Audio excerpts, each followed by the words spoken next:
Ladies and gentlemen, what was once a 5-game lead with about 2 weeks to go for the Toronto Blue Jays over the Yankees in the AL East has now been down to a tiebreaker. Good thing the Blue Jays have the tiebreaker, so if the season were to end today, they'd still be in first place for the AL East. But right now, the Blue Jays and the Yankees have the exact same record, 90-68, with only 4 games remaining. We're gonna go over what they need to do to get back on track, how they fell off track in the first place. We're also gonna go over some news that has happened that's led to this downfall, or is gonna potentially save the downfall. If you guys are excited, make sure you like and subscribe, and let's get right into it. What we're gonna do is we're gonna start off with individual players from the Blue Jays, okay? If you take a look at the last 7 days for the Toronto Blue Jays hitters, it has been absolutely atrocious, okay? The only player that's really been popping off is George Springer, okay? Let's take a look at each individual stats. The only one that's really been popping off is George Springer because George Springer is going to win Comeback Player of the Year. He's the MVP for the Blue Jays. He's actually 5th in MVP right now, so that's freaking insane. So shout out to George Springer. But if we take a look at batting average specifically, this is over the last week of baseball for the Toronto Blue Jays. Tyler Heineman leads the way with a .333 batting average. He has 3 at-bats, so that doesn't count. George Springer over the last week has 20 at-bats, which also leads the Blue Jays. He's got a .300 batting average. Next is Miles Straw at 286. He has 7 at-bats, so that doesn't really count. Okay. Next, Andres Gimenez with 9 at-bats, but he's got a .222 batting average. And then after that, ladies and gentlemen, every single other person is under 200. Let's talk about the on-base percentage. We actually got 3 guys above 300. Andres Gimenez, George Springer, Tyler Heineman. The only one that's qualified is George Springer. The rest of them, it's 250 or lower. The OPS, George Springer 914, Andres Gimenez 808, Kiner Falefa 714, Tyler Heineman 666. The rest of it under 550. This is actually insane. And the one that stands out to me the most is Mr. Vladimir Guerrero Jr. Because I feel like with Bo Bichette gone, he's been trying to do way too much with the bat. John Schneider even came out and said it. He just said he's got to go out there and play loose. He's got to not think about everything. He's just got to play like without stress on his shoulders. And I feel like with Bo Bichette out, he's been playing with a lot of stress on his shoulders. Like Vladimir Guerrero Jr. has a .433 OPS. That is on base plus slugging. He's a .433. Only 3 home runs the past week for the Blue Jays combined. And only we have 12 runs over our past 7 games. That is good for less than 2 runs per game, ladies and gentlemen. Now, if we take a look at the stats across the entire MLB over the past 7 days, we go to batting average. The Toronto Blue Jays are second last, only to the Texas Rangers, who have a 1.49, but the Blue Jays have a 1.64 batting average. They are second to last with a .236 on base percentage, but the Texas Rangers are ass.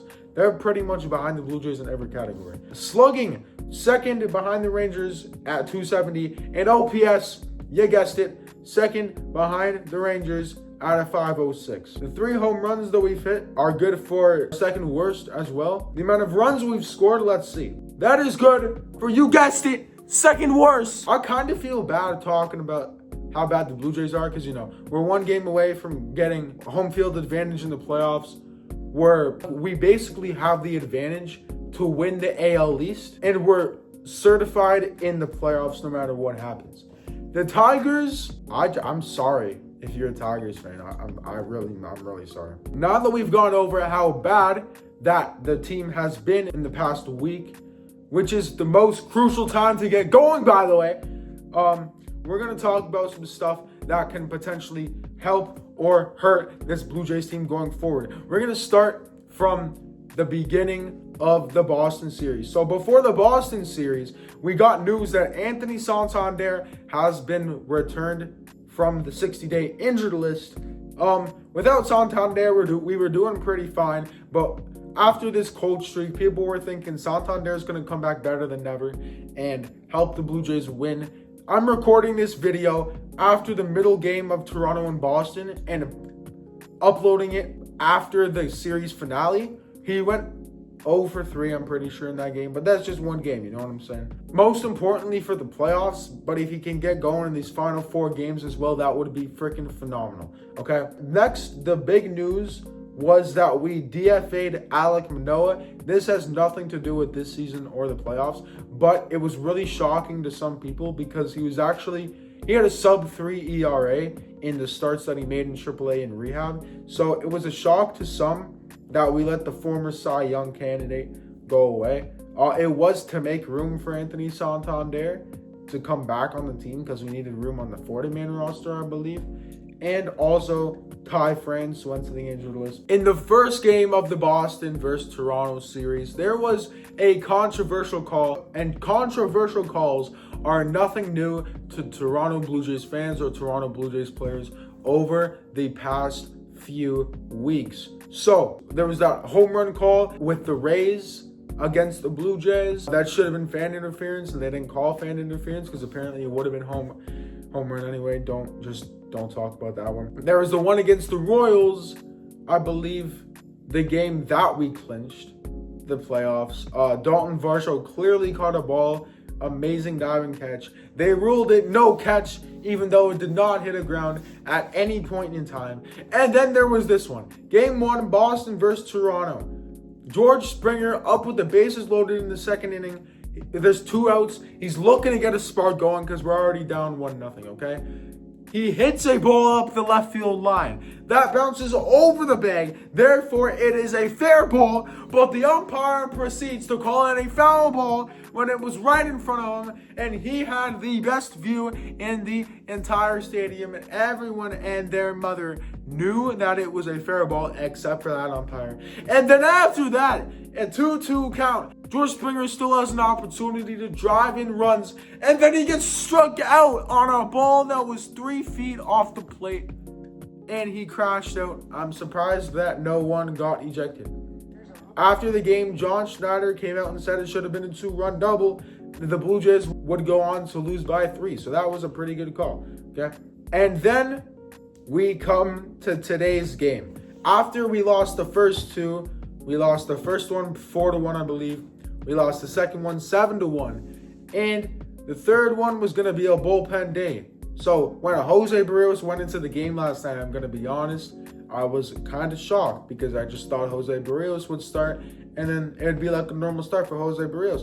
But apparently it's not. And it got announced yesterday that Louis Varland is starting against the Red Sox. And then it also came out that Jose Barrios is being placed on the injured list with right elbow inflammation. The other thing about making the wild card is that these players have no time to come back from injury.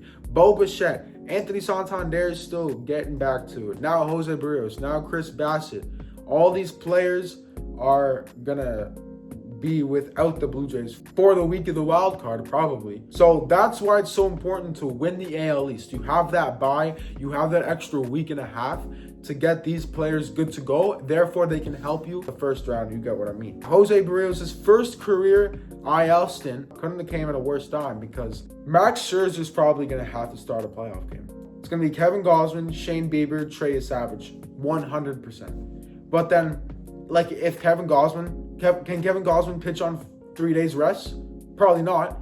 So it's going to have to be Max Scherzer and then the bullpen. So yeah, it sucks that Jose Barrios got injured like that. Hopefully he's back in time. But right now, I don't really think there's a timetable. You let me know what you think. Are the Blue Jays cooked? Are they playing in the wild card? Are they going to beat it out and win the division? And when they get to the playoffs, are they cooked in there with their starting rotation and the lack of offense? Or are they going all the way? Sometimes all it takes is for you to believe. If you enjoyed this one, make sure you like and subscribe. More videos coming when the postseason, like before the postseason starts and after the regular season starts. I'm going to post the Red Sox series recap, the Tampa Bay series recap, and then I have a lot of fun content coming out about the postseason. So make sure y'all stay tuned, subscribe, like, hit that bell so you don't miss new videos, and I'll see you next time. Peace.